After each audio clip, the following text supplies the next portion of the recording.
Bitcoin's alive, what you gon' do? Mempool fees are high. Ordinal. Where does it stop? Nobody knows. It's a revolution, ayy. Bitcoin is the one, no substitution, ayy. With Shizzy and Yagobi, it's Ordinal Revolution.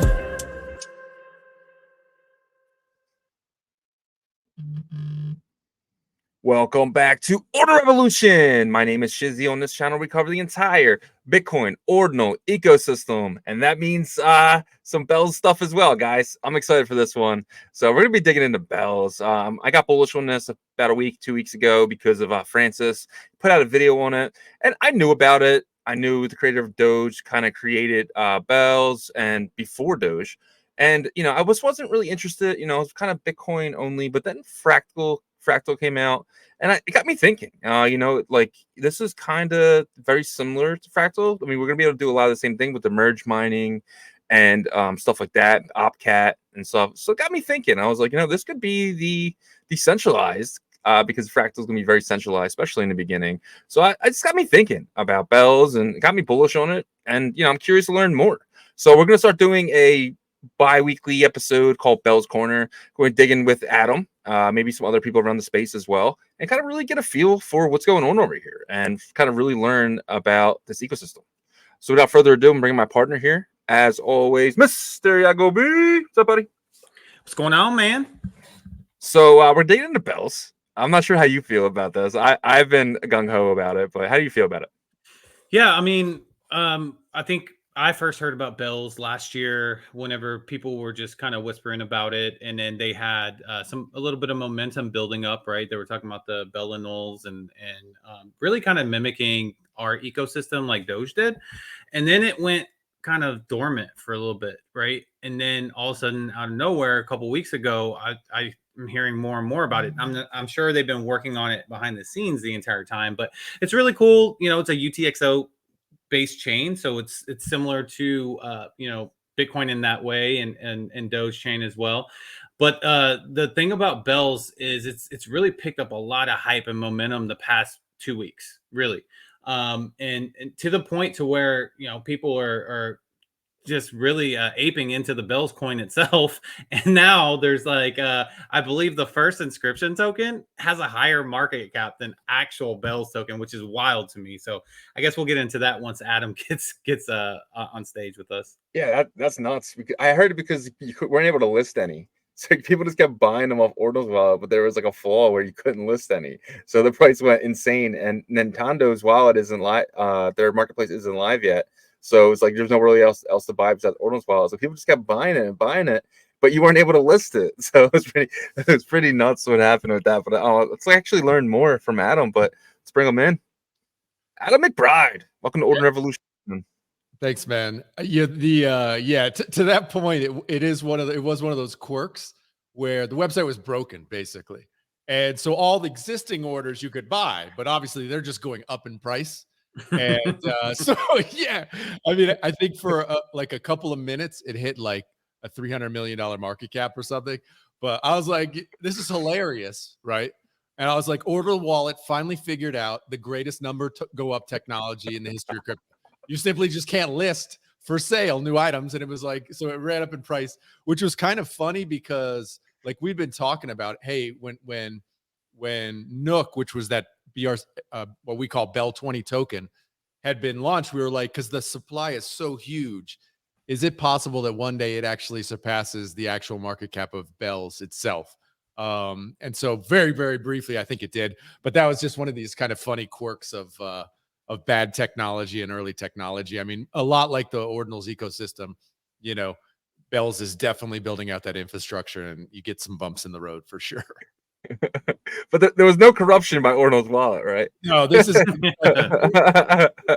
their website hasn't really worked for Bells in months. And gotcha. To your point about why this, why to kind of go silent, bro, the blockchain was barely working for literally months at a time. We had so many people inscribing, ordinals on Bell's coin that it just brought the blockchain to its needs. I mean, we had blocks that would take 12 hours to push through a new block and stuff. It was really, really touch and go there. I said, in the months after we did the kind of relaunch of Bell's Coin, you know, I said my whole job is to just try and keep this blockchain running.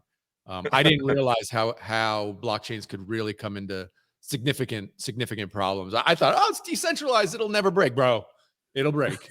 And, you know, I learned about things like blockchain freeze and stuff where the miners can't actually produce a new block. And it was definitely touch and go there for a while. Why it's kind of popped back on people's radar is because we pushed, you know, the lead devs of Bell's Coin pushed this new update, which allowed merge mining and all this other stuff laid on top. But that basically smoothed out the whole blockchain, made the blockchain run. Basically, we have the baddest ass, you know, L1 script mine blockchain in the world. And so that's why people got excited, you know. Let's go, man. Yeah, that's incredible.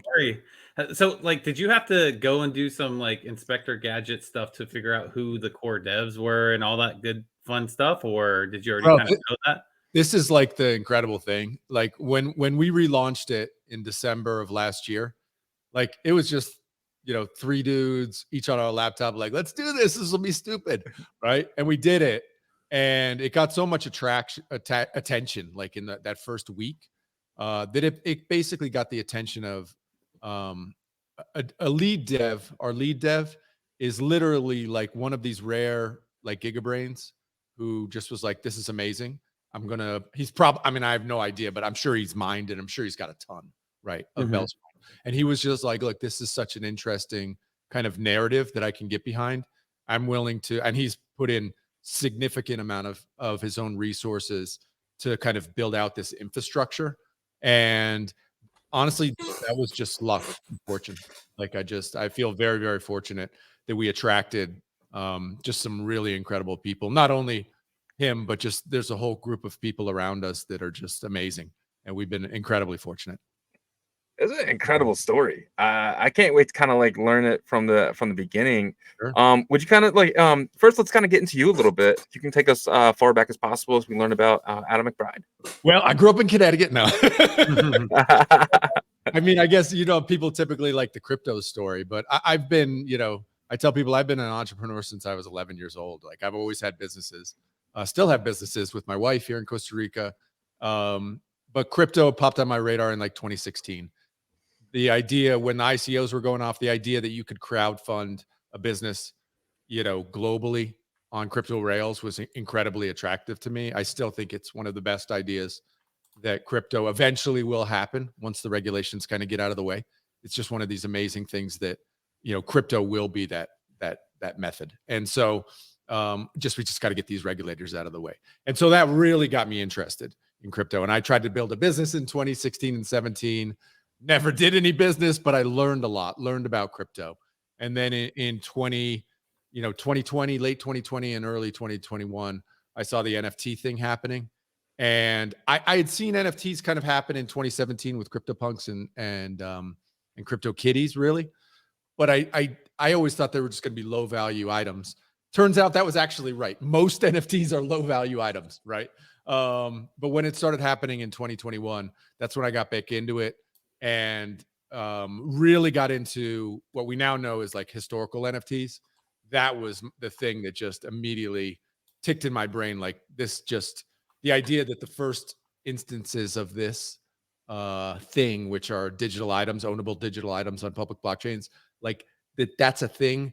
Man, it just changed my life. I literally went down like the rabbit hole for like 6 months trying to find old NFT projects and bring them back to the current market. So that's what I did in 21. And that's kind of grown. That's when I, you know, started my NFT podcast and stuff. That's when I met the founder of Emblem Vault, where I'm currently a partner. And, you know, stuff works out, right? You make connections, you meet people. And Shannon Code was of the kind of dev gigabrains I've met in the space. You know, him and the developer, or, you know, the lead dev behind Bell's Coin, are kind of the 2 gigabrains, which I, you know, just feel very fortunate to have connected with, because meeting that kind of talent is just so rare. And the rest is history. And so now, you know, I work on cross-chain protocols in the side as my like main business, but Bell's Coin is like this thing now tied to me. It's, you know, a big part of my legacy, and I'm here to kind of support it in any way I can. Yeah. And Emblem Vault's awesome. Shout out to Jake, man. We had him on the show I was about a year ago at this point. We were very low, and he came on, man, and it was amazing. We learned all about the historic NFTs for the first time, and that was my first introduction to it. So that episode really opened my eyes to how historic Bitcoin NFTs really were. Yeah. Dude, Bitcoin NFTs. I mean, it's like, you know, this whole story, and most people don't even know it, right? I say the community of like historic NFT holders is probably like maybe 100 of us, maybe 200, maybe. So it's super small, but I think, you know, as this kind of Web3 thing happens, which we all know it will, it's just a matter of time. Those early ones are going to be even more important, you know, and we see it already. It's just happening with what's the more important, expensive ones. Those get the most eyeballs, but there's a lot of really cool stories and history there that just a handful of people know about now, and they value it. But most of the world doesn't even know it exists yet. To be frank, most people don't even know what blockchains are yet, right? That's how early we are in the process. Very, very, very true. I actually felt like I was in a college class whenever we had Jake on.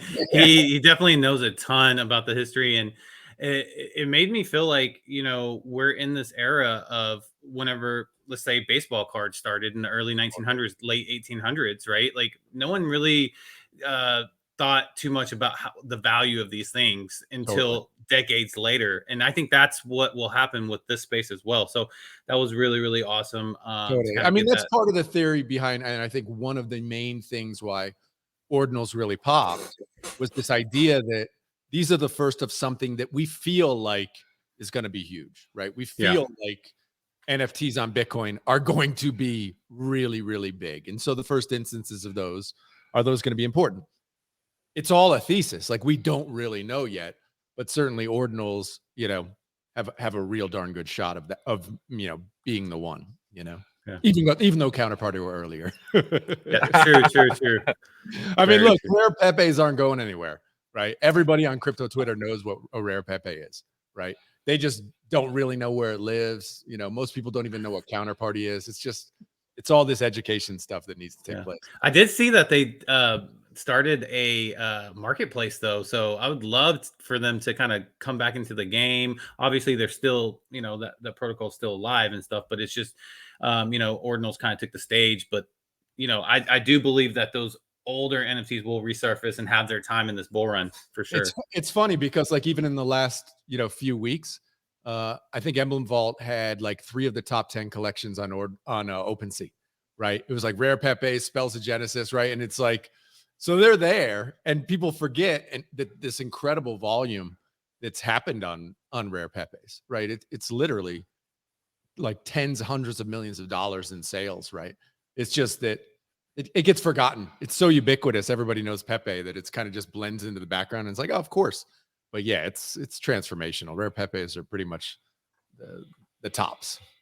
Yeah. Let's go. All right, man. Let's kind of get into Bell's coin. So let's take us back. I think it was 2013. Before the founder of Doge created Doge, him and his dog, they created Bell's coin, right? Yeah. So basically, the way the history works is Billy Marcus, who is the founder of Dogecoin, basically like 8 days before he created Dogecoin, he created Bell's coin. So much like kind of these early experimenters, he just did it like as a LARP. He was like, well, he played Animal Crossing, the game on Nintendo, and was like, the in-game currency in Nintendo is bells. And he was like, well, let me create a crypto that's like for gaming. And it's just, we'll call the currency bells. And that was literally how he did it. And, and the kind of interesting little point, I don't know if you guys know this or not, but in the Genesis block of Bell's coin, he put the word Nintendo. Okay. So that's where it came from. Okay. And so he put that in the Genesis block of Bell's coin. 8 days later, like he literally, and I've gone back and looked at the history now. 8 days later, Jackson Palmer, who was the co-creator of Doge, put out a tweet like, hey, thinking about doing a crypto.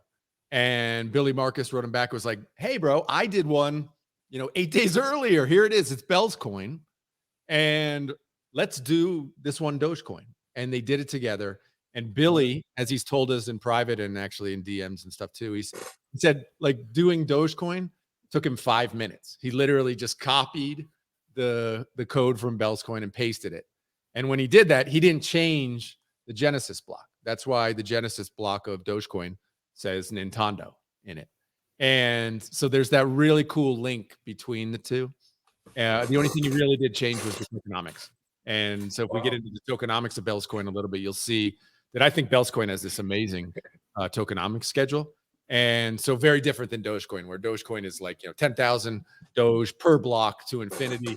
Bell's Coin gets down to like two Bell per block to infinity. So Bell has this really nice, tokenomics schedule. But they launched Doge, and within a week, like Dogecoin took off. Like it was literally like a rocket ship, and Bell's Coin just got completely forgotten. Within 18 months, that first chain completely died, like turned off. Nobody ran nodes anymore. People at various times did try to restart it. I think to Billy's account, I think he said 4 or 5 times. He saw people try to restart it. People tried to rebrand it. There's this crazy history. People were scared of Nintendo suing them.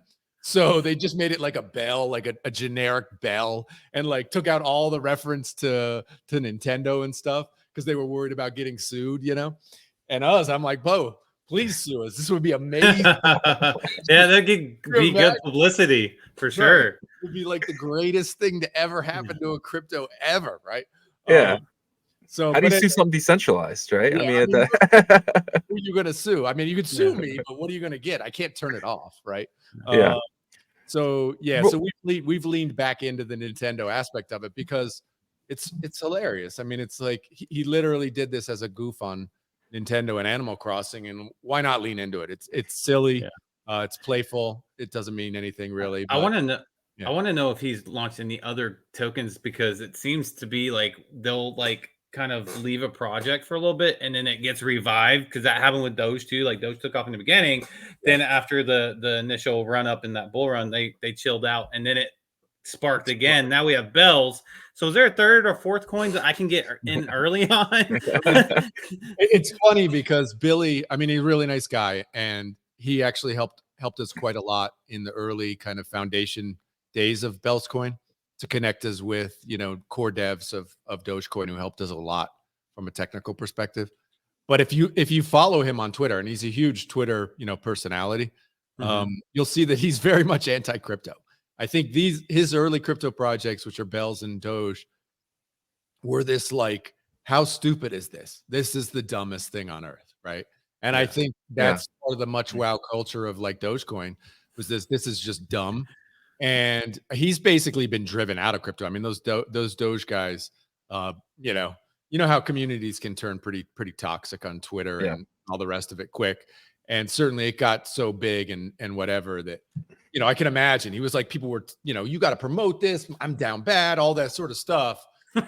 There's like this crazy story where he's like, he got fired from his job or whatever. And he was like, I'm out. And he sold all his Dogecoin to buy like a used Honda Civic or whatever. Oh man. Turns out that was like $1 billion worth of Dogecoin during the peak. Oh my God.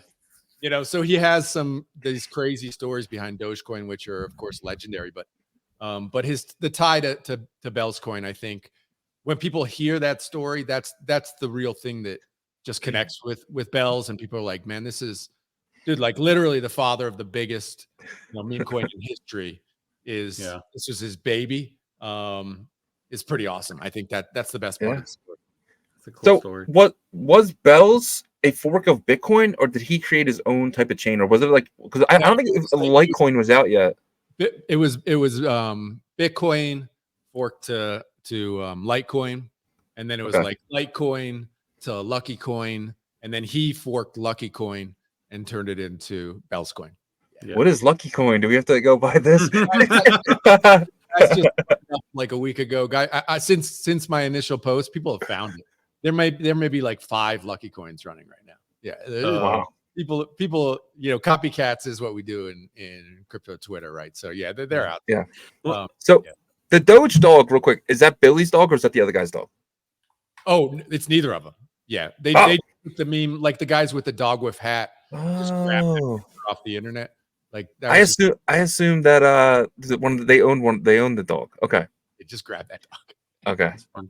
So I remember you talking about the Bellinals and stuff like that a little bit, but like also did you look into Doginals as well? I feel like you did a Totally. little bit. Right? Absolutely. So what made you decide to not kind of try to take a lead on the Doginals community and then instead go more towards the Bells? I mean, I'd say we did take a lead in Doginals. I mean, I've done probably, I don't know, 30 shows on Doginals. Oh, nice. Yeah, we've tried.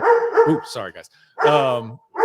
Emblem Vault, always tries to support early ecosystems, and so we were early into Litecoin ordinals, which was like the first one to come out after Bitcoin, then Doge and Doginals. Yeah, we've tried to support, especially because Emblem Vault, really can help these early, nascent communities to actually create a place where they can trade, right? Mhm. So yeah, absolutely. Definitely lead into Doginals and tried to support those guys. Know a ton of people in the Doginal space. Actually, that's how I met Luke, who helped me kind of relaunch Bell's Coin. Was I met him from the Litecoin space. He's big in Litecoin. And so yeah, it's a small community in crypto, right? And so, but you never know what's going to be the thing to kind of take off, right? Litecoin and Litecoin ordinals, like there just wasn't a big community of builders, so none of the real infrastructure, got built out like with Doginals, and so it kind of completely died. And so I do what I can to try and help these communities, but Bells obviously is now my main focus, just because it's there's a huge community. Yeah. So Bell's Coin has Taproot, it has SegWit, right? But Doge doesn't. Why are they upgrading or not upgrading Doge, and Bells is kind of easy, I guess, to do these. Very good question, and the simple answer is decentralization. Dogecoin is really, really decentralized, and it is extremely difficult to make changes once something is truly decentralized. Bell's Coin is not decentralized right now. I'll be completely, to be clear. This is like an early, we're very early in that process of becoming a decentralized community. Our lead dev and his team, he basically can control it. We just have to have the miners on board and the pools on board, but we can get them on board because we are so small, right? Once you become this kind of decentralized, fully decentralized entity, you can't really make changes like that anymore. So Dogecoin, some of the early tech changes they made and early decisions are basically unchangeable now. So it's very, very difficult to get change, as you guys have seen in Bitcoin. I mean, look, try and get Bitcoin Core to make a change in Bitcoin, bro. Yeah. How many decades is this going to take? Probably never, right? You're never going to get something through, right? That's when you get the Bitcoin wars of 2017 and stuff, right? It's really hard to get changes. We're early enough now where we can push through changes. I mean, we're talking about we're going to roll out OpCat in the coming weeks on testnet, and this stuff is going to happen, right? And because it's still early and we're still just a small group of guys. Yeah. And OpCat is just one of the opcodes that you potentially could add, right? Because there's OpCTV as well. Maybe honestly, we can do them all. I mean, we're talking, and I'm really excited to lean into this narrative of like we can be a test net, for Litecoin Bitcoin and Bitcoin, and we're actually Litecoin's kind of the, they're very much. It's funny how ecosystems can start with a joke or a meme, but they all follow this same trajectory. And I've seen it in Dogecoin, especially, right? Dogecoin started, it is the ultimate meme, right? It's this one where it's super ridiculous, yet it's, it went up to $107 billion in market cap, right? So it's like this thing, right? There are people and core devs in Dogecoin who are like, Dogecoin is money, right? Period, full stop. Don't mess with our chain. I mean, they were there when I'm shocked with that, though. I know it's crazy, but the reality is that the bag bias becomes real, and they don't want you messing with the chain because they don't want you breaking the chain, right? And like, look, the reality is Dogecoin is money. In certain parts of the world, Dogecoin has been used as money, right? So I'm not fighting against it. And so, the kind of struggles that they went through, like pushing back, to stop the Doginals and stuff, and how it's finally kind of like they've gotten used to it. It's the same thing that happened in Bitcoin. It's the same thing that happened in Litecoin. It's the same, right? The value, the beauty of what's going on in Bell's Coin is we're like, no, this is an open marketplace for change and development. Like, let's do it all. I don't care, right? This is a meme chain. Let's do meme shit. Like, what's there to break? Like, let's break it all and act as this kind of playground for the other chains. And like, crazy stuff happened. I couldn't go into too much detail, but like things like drive chains, right, on Litecoin. They've been talking about drive trains on Litecoin for literally years now. Dude, we're talking to like big people in the drive chain space about trying it on Bells. Why not? Fuck it up on Bells. If it fucks up and doesn't work, who cares? But if it works, dude, bring it to Litecoin.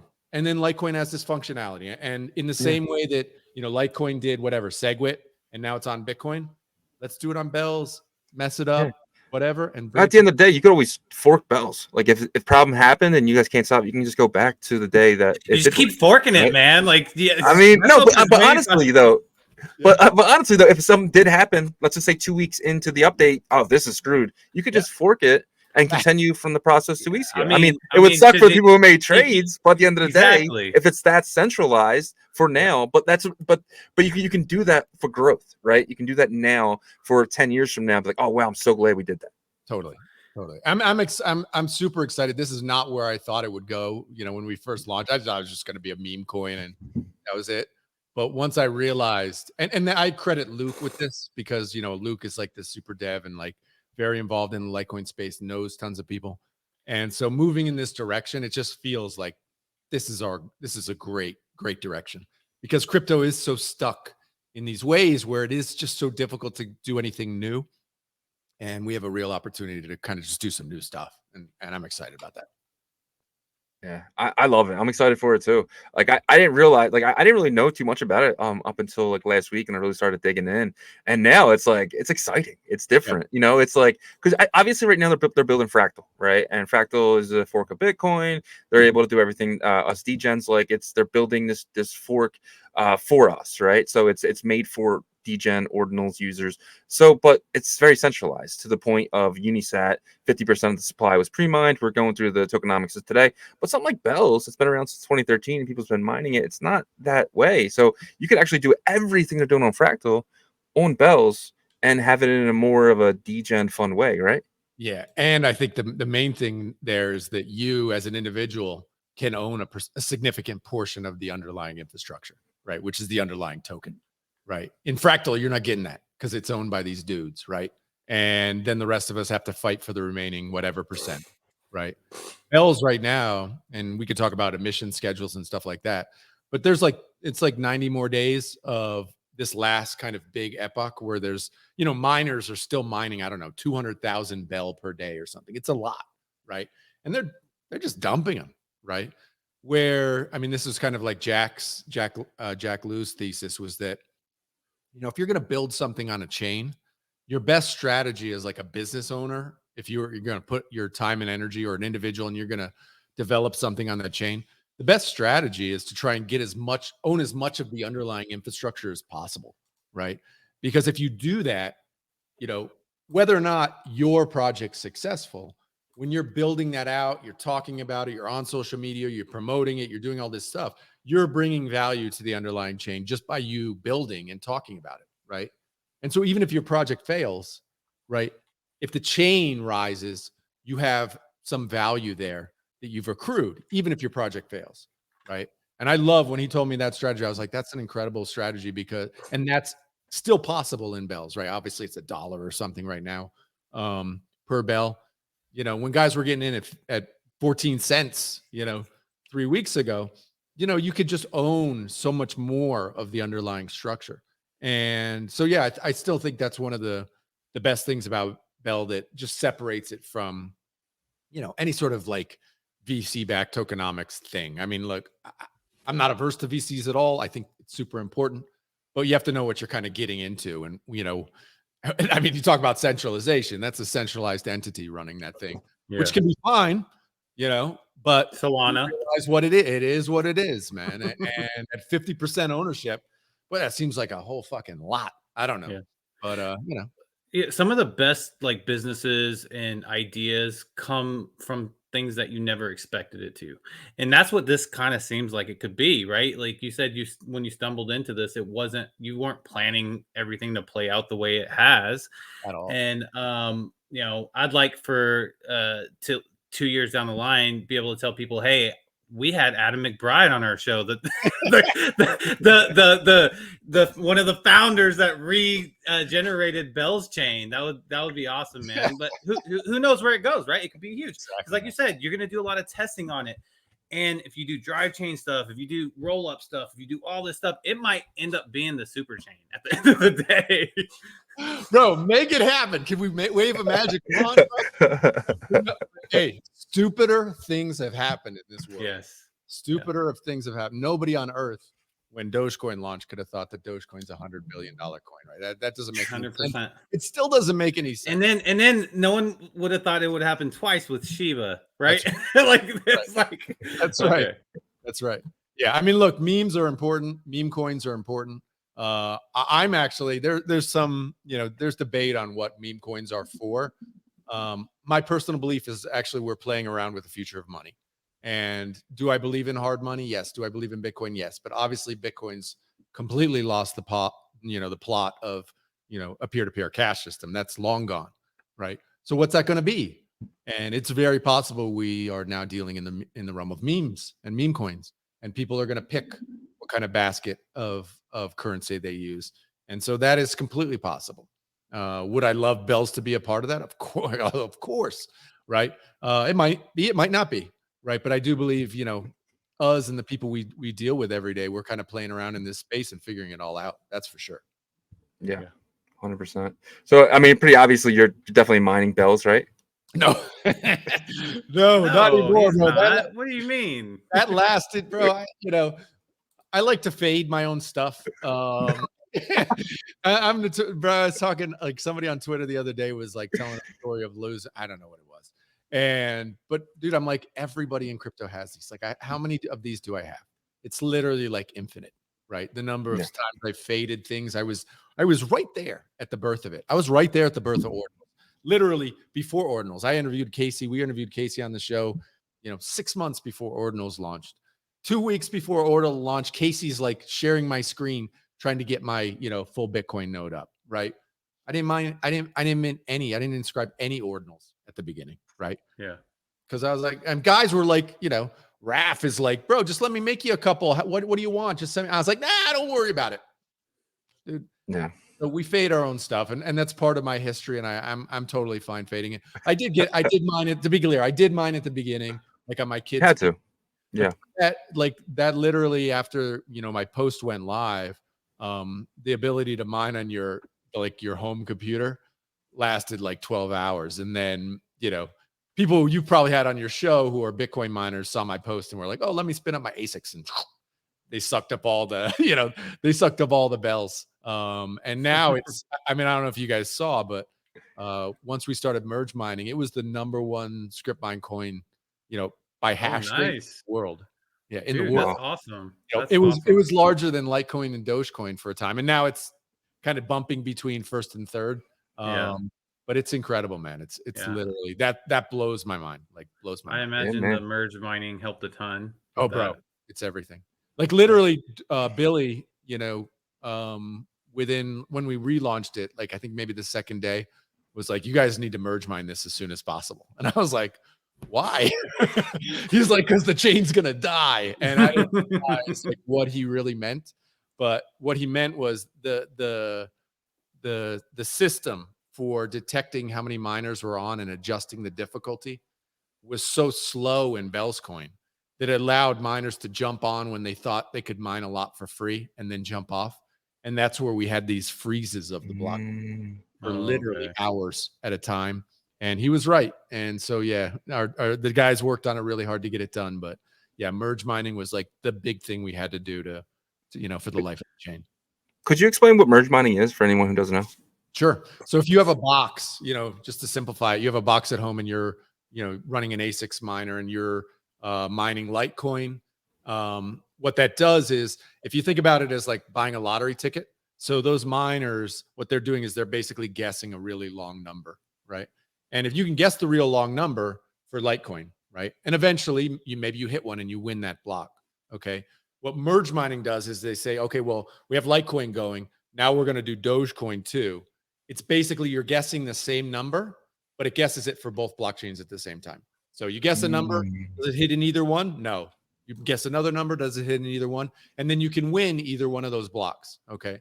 What this does with bells is it just brings it into that mix. So now rather than, Litecoin, Dogecoin, you're also doing Bells coin at the same time. So you're guessing the number once, but you're guessing for all three blockchains at the same time, right? So it allows you this chance, this opportunity to win either of those chains reward, if you can understand that. And so that's what merge mining is. The miner, the machine is still just guessing, but it's guessing on all three chains at the same time. So for the hash power wise, to kind of like, are you just splitting it by 3? Why you would have some are high? Why aren't they all the exact same? Right?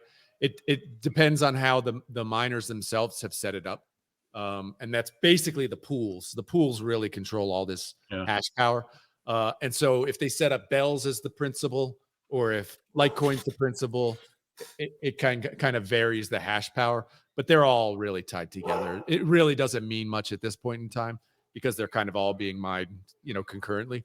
So yeah, that's kind of how it works. Gotcha. Sounds good. So what's next? What's the next big thing for Bell's coin that you guys are working on? Well, I think in maybe a month or so, we're going to do they've already set the block height. It's block like 100,880, I think. It's going to have Taproot. So that's going to be upgrade then. So Nice. We'll have Taproot. Opcat's coming onto testnet in the next week or two. And so people get to start playing around with that. If anybody here wants to play around with it, just shoot me a DM. I'd love to connect you with our core devs to, kind of play around. I don't know, whatever Udi's dreaming up, come fucking try it, man. Right. So hopefully if all goes well, we'll launch that, relatively shortly after that. So, get Opcat out there in the wild, see what happens with it. That'll be exciting. And there's a whole bunch of other stuff, like I said, with drive chains and that sort of thing, which, are longer term projects, but, I'm super hopeful about it. Yeah, definitely. Yeah, man. I'm gonna kind of hit on the tokenomics a little bit because this number down here is kind of scary. If you can kind of take us back, it's actually infinity. It's infinity. Okay. Okay. It's like Doge. It has an infinite emission schedule. And that was like when you see, like, if you look at the full history of the coin, when we relaunched it in December, it went crazy to like $8 over the next day or two, right? That's because literally I didn't even understand the full tokenomics at that time. I literally thought the max was like, 500 million or whatever it was. Turns out the max is infinite. What it is 2 Bell per block forever. So there will always be minor rewards on Bell's coin, which I think for me, that's a plus. That's not a negative. And so what actually, to get the emissions schedule kind of an understanding, what I like to say is the number that you need to know for Bells is 60 million. Because what we're going to get in like 90 days, we're going to get the next halving, which is more than a halving. It's like a 90% reduction in total emissions. That's the next one. And then 180 days after that, we get like the final halving. And that halving is where it goes down to 2 Bell per block for infinity, right? So realistically, if you're thinking about getting some bells because you're going to build or whatever reason, I think probably the best opportunity is, the next 180 days while the miners are still mining a lot. But who knows, man? It might drop back down to 10 cents. We have a joke in the Discord. I'm like, send it to a penny, baby. Send it to a penny.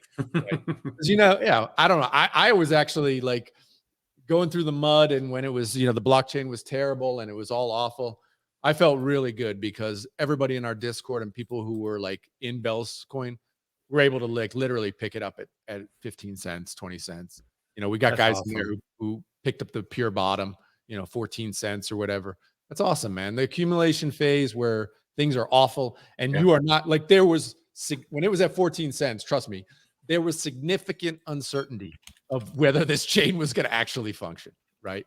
So, they deserve to, you have some upside. And so that's kind of the emission schedule, just to think about the number though, really, when people are like, well, how much are there? Just think 60 million. It's 60 million. Then basically 1 million tokens get added per year forever. Oh, So, that's nothing gotcha. though. yeah, it's a super slow emission schedule. Yeah, because I think Doge is pretty big in terms of Dude, their Doge Yeah. is 1.5 million tokens per day. yeah. So were you able to kind of set that whenever you reset the emission schedule? No. Okay, so that was we didn't change anything as far as tokenomics go. We didn't change gotcha. anything. Yep. So Dude, that's how- way more yeah. attractive now. Yeah. So how did the tokenomics start? Yeah, at $1, Okay. because I'm thinking 60 million. $1 is okay. It's a $60 million market cap, right? That's where my smooth brain works. It's like, give me a real number, right? At $2, it's $120 million, right? At $3, it's whatever, So yeah, that's the way I think of. I think of the number as 60 million. That's the way it's super, easy to understand. Gotcha. Yeah. And in the beginning, if you do know, how did the tokenomics start? Obviously, when Bell 1 came out, or in that first block, Genesis block, how did the tokenomics start, and how many epochs and halvings has there been? So, because it's based on Lucky Coin, what he did was there's this like randomized way blocks are still distributed, actually. So the miner doesn't get a set block amount. It's kind of this like, the miners have all figured it out because there's like some complicated, procedure where you can figure out what each block's going to be. But in theory, in 2013, it was like random block rewards. And so like in the first epoch, it was like the block reward could be 50 or it could be like 10,000. It was some crazy number, right? So there's this like range of the block reward. And even today, there's still this range of block rewards. I think it's like, the high right now is like 2,000 per block and the low is, I don't know, 5 or 10 per block.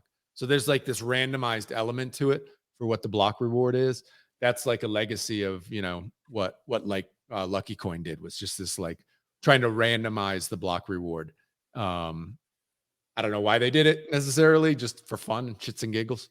But yeah, so that's the legacy of it. Amazing. Amen.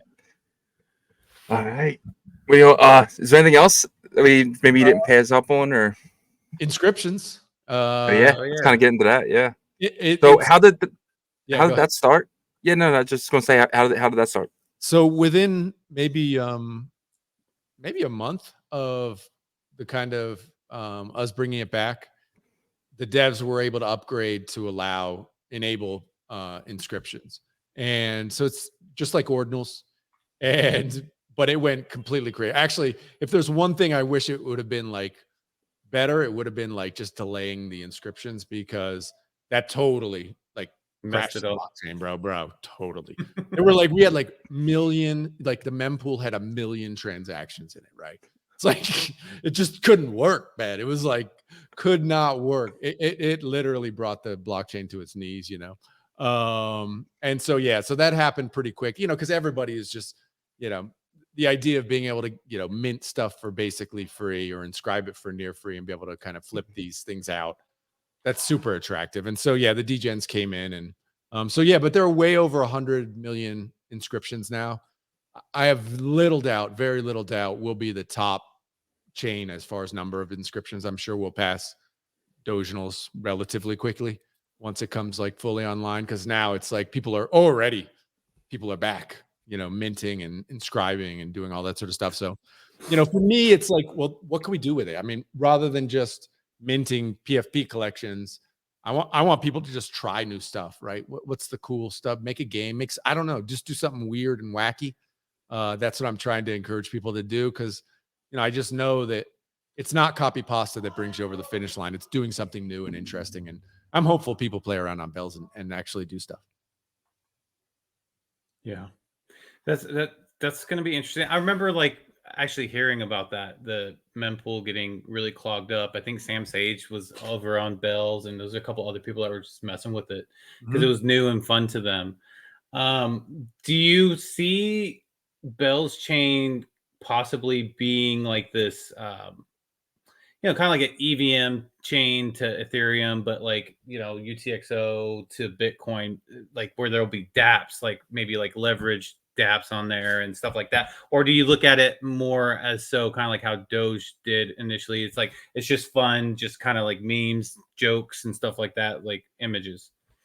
I look at it as definitely like the super light, fast, cheap play around, fuck around chain. Like Gotcha. let's just go full meme chain on it and just be like, what do you think about? What do you want to do? Right. I mean, the transactions, and Luke did an amazing breakdown of like transaction costs.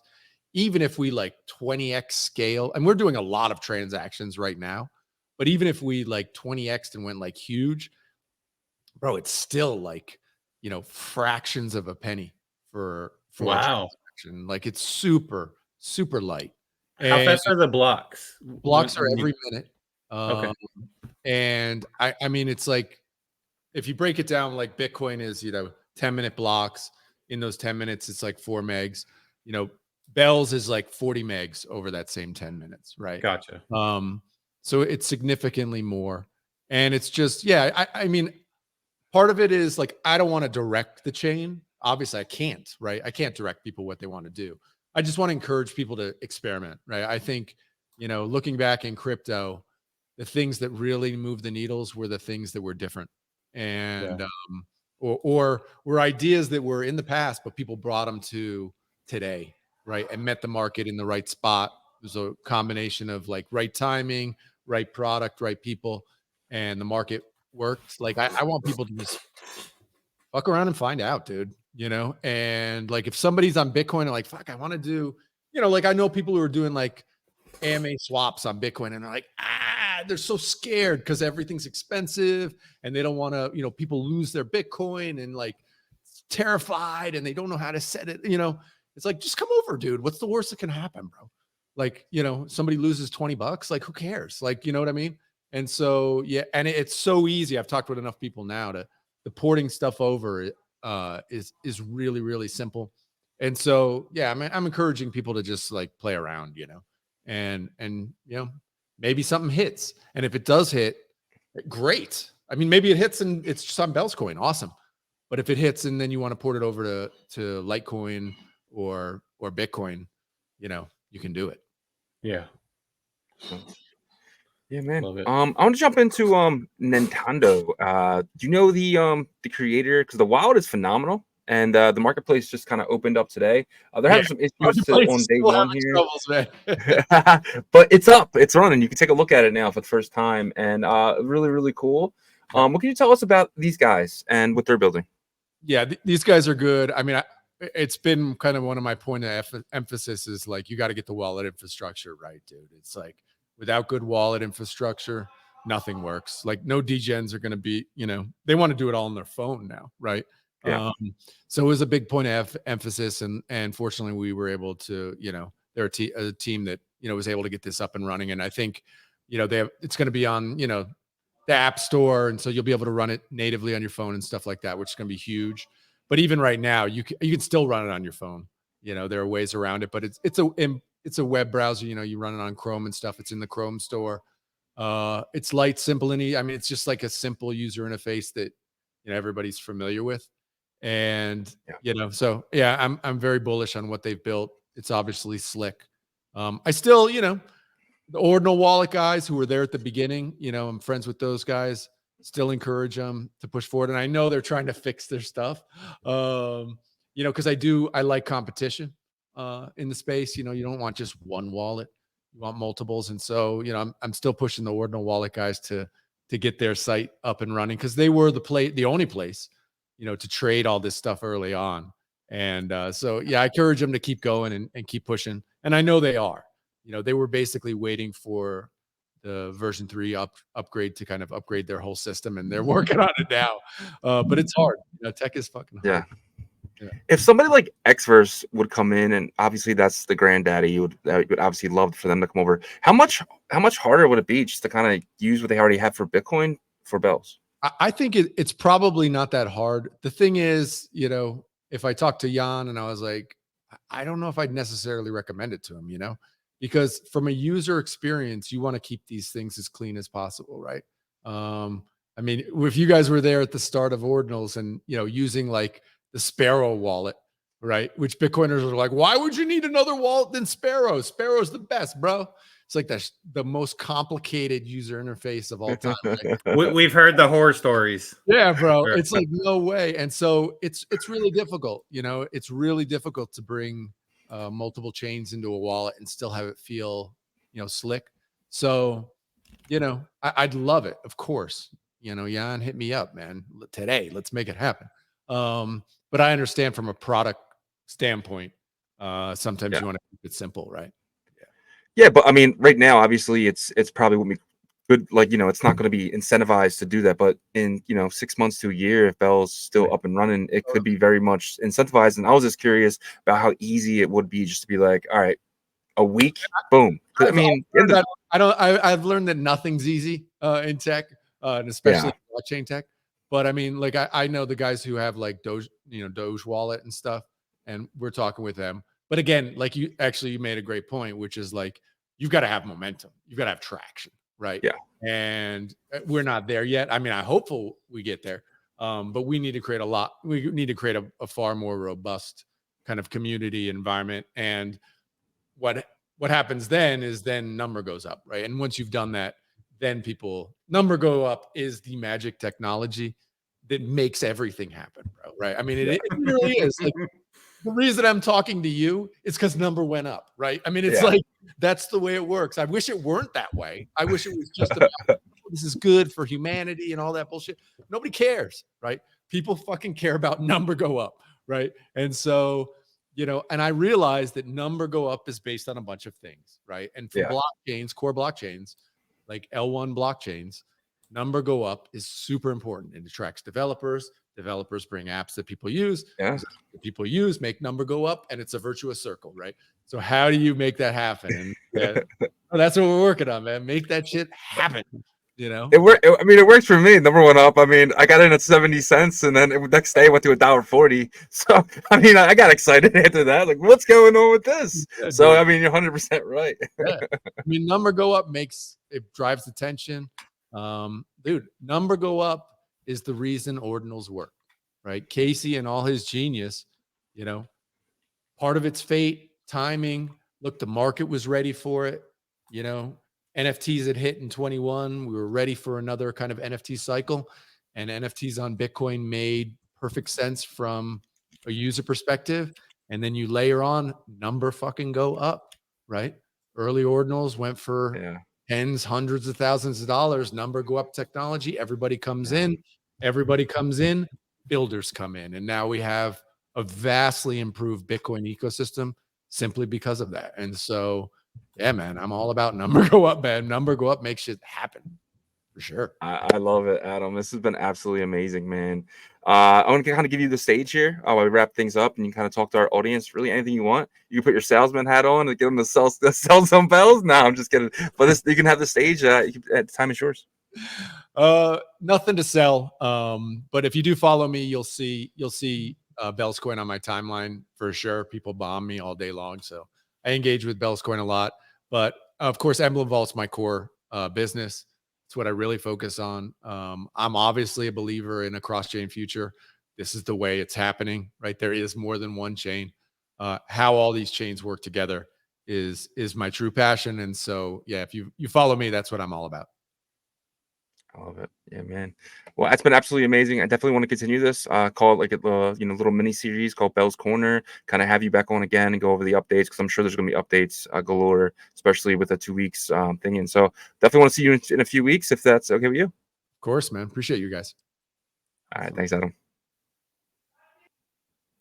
Absolutely amazing, guys. Go. Make sure you guys are going follow him. I don't know. How do you feel about Bells now? I've felt good about it, Bells. Yeah, pretty much. I think initially that bit of kind of hype last year. I think it was late last year. I was curious about it, but we were so busy trying to see what we were trying to sell and ordinals and stuff, whatever things were hyped up. But that's one of the things that I love about like Adam and Jake is that they like literally like venture into like so many different worlds, right? And so those guys are so knowledgeable, and you could tell, just him talking. And so I think that Bell's chain's in the right hands right now. Obviously, he doesn't control everything about it, but like he's taking this initiative, which is really cool, right? I hope to see it to be kind of like one of those chains that assist Bitcoin, like Polygon assist, Ethereum, Arbitrum assist Ethereum. It'd be really cool, man, to talk to Adam a year from now, and the chain is just like super busy and stuff. We'll see. Yeah. And I had no idea about the tokenomics and about 100. What is it? He said 180 days until the next halving. 90 days till the next halving. 90 days, yeah. So, and that's 90% drop. That's huge. I'm definitely more bullish now. I'm gonna continue my DCA into this. I'm a believer. That was a good one. That was a good one. But guys, thank you guys so much for watching. Please go check out ordinalrevolution.com. We have some of the best articles dating all the way back to last September. If you know someone who's just entering the ordinal space, send them our website, ordinalrevolution.com. We feel like it can really help somebody new just getting started. And we do have some merch there as well. If you guys want to check that out, hit the little store tab on ordinalrevolution.com and take you some of the best merch in ordinals, in my opinion. But Yep. And then when you get a chance, guys, please check out our partners, BitPerp, premium perpetual DEX. That's going to be launching on Botonics, which is a Bitcoin layer 2 side chain. That should be Q4 whenever they're going to launch. They do have a paper trading competition with real like rewards, or you can get a pass. So check them out at bitperp.io. And then also Ordinal Hive is another partner of ours. They're building on Merlin chain. They are the Blur of Bitcoin. So go over there, beta.ordinalhive.io, and interact so you can earn points. A little birdie told us that you might be able to earn some multiplied points if you do it earlier. And then the people that come on later when the bull runs here, they're going to have to catch up. So go do that right now. You have Fluid Tokens as well, which is a DEX on Bitcoin's native layer. You can trade runes. They're offering layer 1 staking with runes too. They announced that today. So look out for them. And then finally, VDEX, Rothium DEX, which is a Bitcoin layer 1 synthetic asset focused DEX that's built on Merlin chain. And we appreciate each and every one of you guys checking out our partners and all the support. And guys, we're live Monday to Friday, 11 a.m. Eastern, 10 a.m. Central, 8 a.m. Pacific. So check us out all week, and 4 p.m. UTC. So check us out, guys, and we'll see you tomorrow. Peace. Ordinal Revolution. Let's go.